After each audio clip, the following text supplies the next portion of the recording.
But there's still the question of why those teeth are so big in relation to the small skull.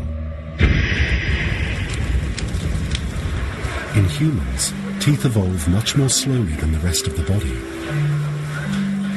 It could be that as the islanders' bodies shrank drastically from one generation to the next, their teeth simply didn't have time to catch up.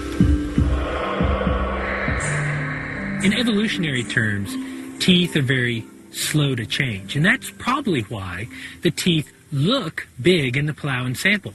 They're actually still normal human size, they just haven't caught up with the tiny Palauan bodies yet. So what if these small people were once full-sized? Evidence shows that the earliest settlers arrived in Palau just 3,000 to 4,000 years ago. Subsequent generations might have adapted to the harsh conditions, but it seems to have happened very quickly. This would mean that rather than humans evolving over tens of thousands of years, as previously thought, these little people could have changed drastically in size and shape in just a few hundred years. Experts say it's a rate of change that would have been considered impossible until now. If size and shape have changed in a human population over a few hundred years, we would have to start to rethink what we understand about the processes of evolutionary change as they apply to modern humans. 4 days into their quest, and each bone fragment brings these tiny people more fully to life. But the scientists are struggling to keep up. The number and range of bones here is greater than anyone imagined. And that in itself is a mystery. With its collection of fossilized bodies, some largely intact and not widely scattered, the cave is looking less like a dwelling and more like a mausoleum, a mass burial site, a cemetery. And yet, Lee suspects that these are no ordinary graves. A cemetery population is just this. What you would expect to dig up if you dug up a cemetery regarding age ranges.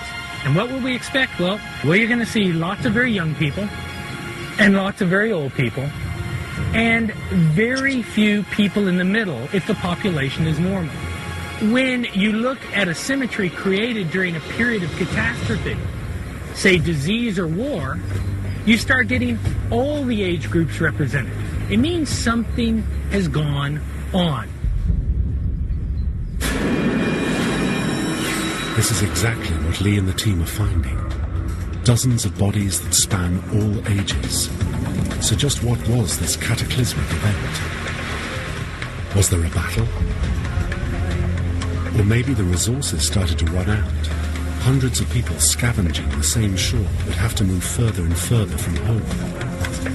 Perhaps this, combined with a shift in climate, brought on a slow and desperate demise. There's another possibility.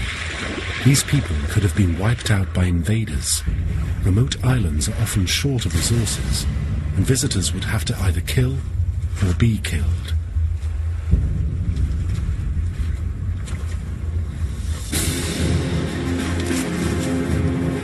Taller, stronger people may have moved in, such as the Austronesians, who swept into the Philippines from China.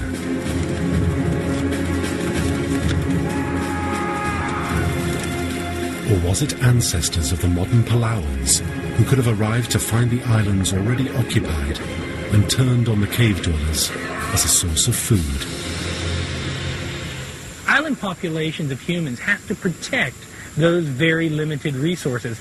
The idea of people eating other people, cannibalism occurring in island populations, is a very real thing. Human beings might not have been the biggest threat on the island. The cave people could have faced something more dangerous than a warrior tribe. Mother Nature.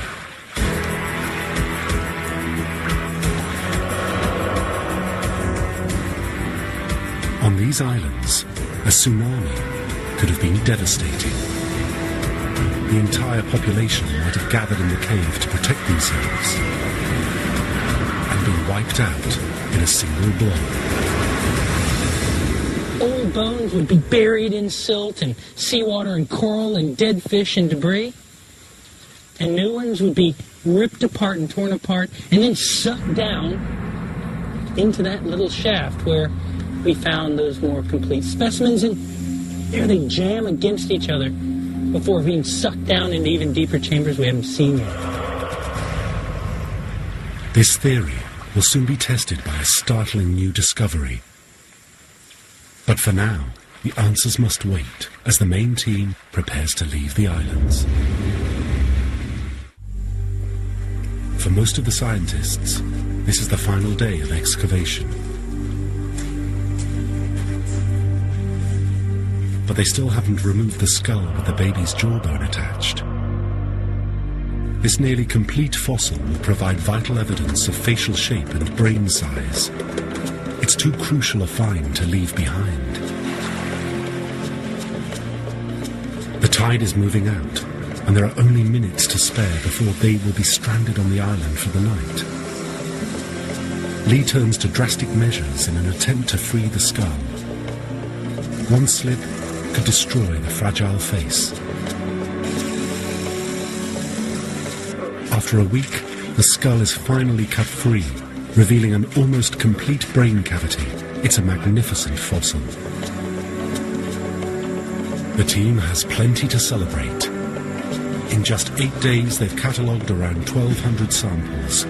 Plenty for further analysis. Right now she goes straight to the museum, and we go relax for the evening and think about what we've got, and then we have a lot of work to do. Samples will be sent to labs around the world for DNA and carbon dating. Those tests will help prove that these little people lived in modern times and strengthen the theory that they evolved from normal humans into these strange creatures. But before Lee returns to the United States, he wants to make the most of his short time left in Palau. Many of the surrounding islands contain caves. Most are flooded, giving little chance of finding evidence of habitation.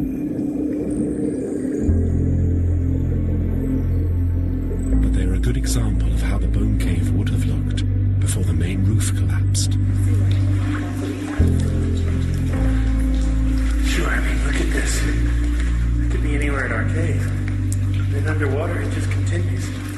All those little chutes that go into the back, and you see they're full of muck. But as this lowers, they're going to get blown out. And it's the same thing. Lee knows there must be more to discover, but with time running out, the chances of finding any more remains seem as remote as the islands themselves. But Roland Mera still believes that Palau has more secrets to share. I'm very positive that if we continue our studies to different islands, we will find more information that benefit from the more old information. Since their arrival 8 days ago, Lee Berger and his team have unearthed the discovery of a lifetime. The fossilized bones of small, bizarre-looking people who may have evolved more quickly than anyone had thought possible. But the island hasn't given up its secrets easily. The scientists will soon return to explore further. But for now, there's a feeling that what they've found is just the tip of the iceberg.